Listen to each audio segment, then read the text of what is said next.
Tate here. In the last video, we talked about the Finance Navigator, your roadmap to financial literacy and financial freedom.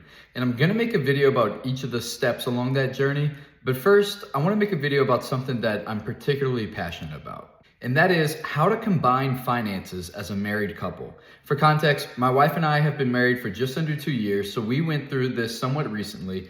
And it's just something that I feel a lot of people could benefit from, and it's not particularly easy. So today I wanted to talk about what systems we implement and what works for us, and hopefully for any newlyweds out there, if you're looking for some kind of structure, you can adopt this one. Okay, forgive me, my talent is finances, not art. But the first thing we're gonna talk about is debt, and it's plain and simple. Here is your debt, here's their debt. Y'all are in love, you get married, it is now y'all's debt. You completely combine your debt. There is no his and hers or whatever. It is y'all debt. And you can even change this word right here to be savings, because your savings, their savings, it is now y'all's savings. Everything should be combined financially. And the way we tackle that debt that we combine, the way we add to that savings that we combined will also be combined. Everything is combined. And again, this is what works for us. You can figure out a different system if you like. Results may vary because in our household, we both work as of now, and this is just what we do. So, income number one, a little bit goes to retirement. A little bit should go to a joint savings account. Now, I recommend, especially if you're just starting out, that this is automatic. You get your paycheck, and before it hits your joint account, it goes to savings. That way you never even see it, you save it.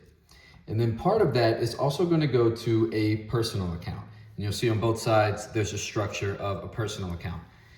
What's nice about this is it's your guilt-free spending money. You come up with an allowance for each of you.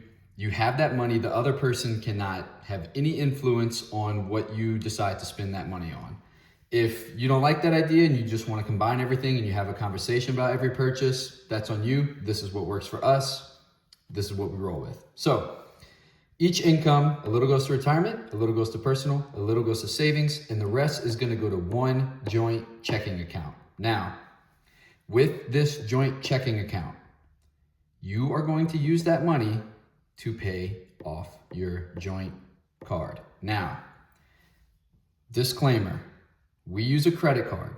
I recommend using a credit card if you are financially responsible. If you are able to say, okay, I can guarantee that the money that goes on this credit card does not exceed what we have in checking, you should use a credit card. There's a lot of benefits to it. We can go over that in a different video, but use one credit card for all of your variable expenses. All of your fixed expenses should come straight out of the joint account. Mortgage, rent, utilities, everything that is fixed, it is an automatic draft every single month, should come straight from your bank account. That way, at the end of the month, whatever is on this joint card, you know is your variable spending. So you can mark that number down, you can categorize it, you can work your budget based off of this joint card.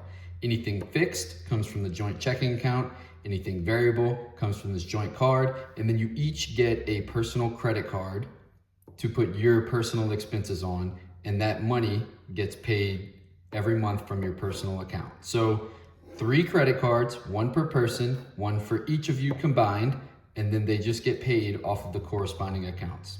And that's really the basics of it, because when I say the money goes to a retirement account, we're not really yet getting into the specifics of what type of retirement account and things like that. We'll get there, but that's the basics. You combine everything.